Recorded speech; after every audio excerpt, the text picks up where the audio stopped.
Bem, nosso estudo de hoje é a lição 16 do livro Dinheiro e tem por título O Vintém. O grande e luminoso templo da vida permanece de portas descerradas. É um mundo vasto, é a terra prodigiosa de bênçãos e dons, ostentando cidades que são templos do progresso, campos que são áreas de luz, fontes que representam vasos de água viva, flores que constituem adornos espalhados no planeta, em que nossas almas se movimentam nas sendas da evolução. No orbe imenso, há quem ofereça ao progresso e ao aperfeiçoamento da humanidade as grandes missões da fé religiosa, da política administrativa, da ciência e da filosofia, nos fulgores intelectuais da cultura e da inteligência.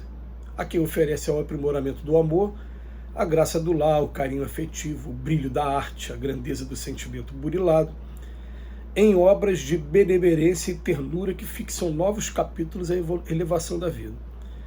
Não podemos, no entanto, olvidar a excelsitude da colaboração aparentemente pequenina daqueles corações dilacerados, aflitos e anônimos que trazem ao bem da comunidade o singelo concurso de que podem dispor. É o sorriso de compreensão e de estímulo ao companheiro desconhecido, é a palavra oportuna que soergue o bom ânimo de um amigo arrojado ao desalento, é a bondade oculta que auxilia sem exigir compensação, é a bênção do concurso fraterno que apaga o fogo da maledicência, é a dádiva fraterna da amizade sem egoísmo, é a oferta do coração que ampara sem ruído. Temos sempre nessas admiráveis contribuições o precioso vintém do amor, e se cada um de nós despender um só de semelhantes vinténs em cada dia da vida, estejamos convencidos de que dentro em breve teremos amontoado para a nossa felicidade um tesouro infinito na espiritualidade maior. Muito interessante, em primeiro lugar, né? Vamos fazer aquela observação até para os mais jovens, que a palavra vintém a gente poderia adaptar aos dias de hoje para falar de centavos, aquelas moedinhas que a gente pega no troco, né, desses valores que não são inteiros. Então, quando vem falar de vintém, está falando de uma coisa assim insignificante, porque normalmente aqui para a gente centavo é menos que R$1. A gente tem moeda de R$1, né, moeda de 50, moeda de 10 centavos, 50 centavos, 10 centavos. Então, quando ele vem falar de vintém, ele está falando de coisas pequenas. Então, o Emmanuel começa a falar para a gente, de maneira muito poética, sobre esse grande e luminoso templo que a gente vive, chamado Terra. E primeiro ele começa falando do planeta, ele chamando a atenção para essa obra maravilhosa do Pai, e ele vem falar das cidades, templos, das fontes de água. Quem já viu uma fonte, né, a nascente, é uma coisa tão linda, e flores que constituem o adorno, o enfeite para a gente, espalhado em todo o planeta.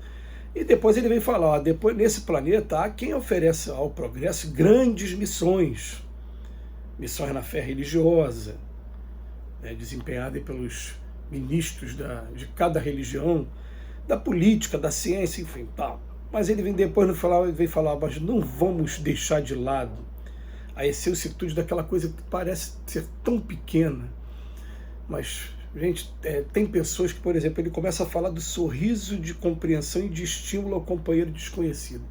Tem pessoas que, às vezes, com a simpatia e com um simples sorriso, mas te alimentam de uma maneira, eu não sei a experiência de cada um que está me ouvindo, mas a gente, você vai para o meio da rua e você passa por uma determinada pessoa e você consegue ver ali nos olhos, no semblante da pessoa, um sorriso tão... e que é aquele edificante para a gente. A primeira reação que vem, meu Deus, que pessoa simpática. Pode ser homem, pode ser mulher, pode ser idoso, pode ser criança, mas passa uma coisa, né, que muitas das vezes a dureza da nossa vida aqui esfria. A maioria das pessoas ficam desconfiadas, ficam com medo da violência urbana, e de repente você encontra uma pessoa totalmente desarmada que te lança ali através do olhar e do sorriso, uma energia tão boa. Depois ele vem falar, é a palavra oportuna que soergue o bom ânimo de um amigo arrojado ao desalento. E questão de você realmente elevar a pessoa, mostrar para a pessoa, olha, você tem um trabalho muito bonito, né? Que você começa a pegar a missão de cada um. Nós estávamos falando antes de entrar nesse estudo aqui sobre pessoas que fazem e pessoas que têm o talento, mas acabam não fazendo nunca.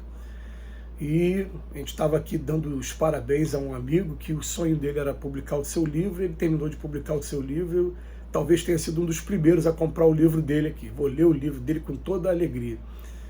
E falei para o grupo, né, todo, falei, olha, esse mundo aqui, quem marca o mundo são as pessoas que fazem de verdade. E muitas das vezes a gente só chega perto de uma pessoa e dá atenção à pessoa e dá uma palavra oportuna, que só ergue o bom ânimo. Tem que ser a palavra que só ergue o bom ânimo de um amigo arrojado ao desalento. Não é aquela palavra que vai trazer crítica, que vai falar mal da política, que vai falar... Não, a palavra que só ergue o bom ânimo. Né? E na maioria das vezes funciona. Muita gente acha que é piegas, mas funciona. Que Deus te abençoe, o bom dia, né? De trazer sempre uma mensagem evangélica mesmo, mas que seja não só a repetição de meras palavras, mas os sentimentos junto. Depois ele coloca para a gente a bondade oculta que auxilia sem exigir compensação. O Leopoldo Machado, ele tinha uma frase que ele falava assim, vai chegar um dia que a gente vai fazer o bem pelo amor ao bem, sem precisar fazer força para fazer o bem vai estar saindo naturalmente e de nós, a gente já consegue observar em alguns momentos esse impulso de maneira bem natural. Mas o problema é que a gente não consegue manter essa vibração muito tempo, então quando chega qualquer adversidade, né, de repente o campo vibratório muda. Mas a gente já consegue perceber em vários companheiros essa coisa da bondade oculta que auxilia sem exigir. Depois, a bênção de um concurso fraterno que apaga o fogo da maledicência. E é sempre de mostrar, né, nesse ponto, né, que a pessoa que está entregue à maledicência, ela já está se condenando através da lei de causa e efeito.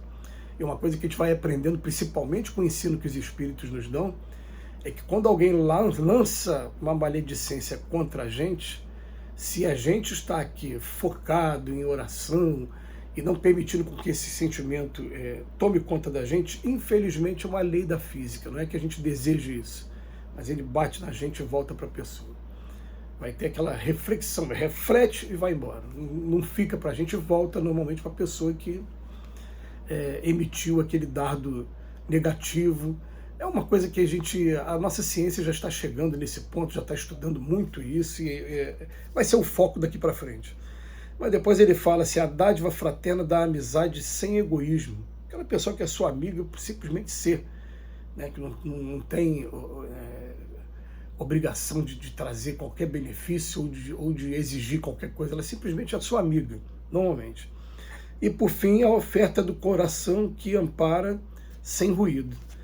O Emmanuel termina o texto de hoje falando assim, temos sempre nessas admiráveis contribuições o precioso vintém, aquele centavinho do amor, mas são centavos, centavos, centavos. A gente pode até lembrar que as grandes fortunas normalmente começam com aquele cofrinho, aquele porquinho que tinha muito na nossa infância, né? Porquinho de barro que você colocava aquelas moedinhas ali, e as grandes fortunas, eu falo do porquinho porque nós somos de uma época que a gente falava muito da moeda número 1 do Tio Patinhas, personagem do Walt Disney. O Tio Patinhas era um personagem que era milionário, mas ele começou com uma moedinha também para chegar na fortuna dele. Mas a gente está falando do vintém do amor, do centavo do amor.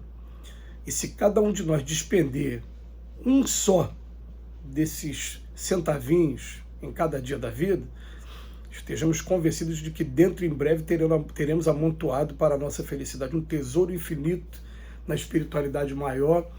E eu me lembro, para encerrar, de o Chico Xavier falar uma vez de uma pessoa que tinha se comprometido muito, feito muito mal na vida dele, que de repente um filete, uma linha muito pequenininha de luz vinha até a mente daquela pessoa e foram observar que linha era aquela. Foi um dia que ele ajudou um idoso a atravessar a rua. Quer dizer, cada atividade nossa voltada para o bem, é nosso advogado de defesa, é uma luz para a gente no futuro. Que Jesus nos abençoe hoje e sempre.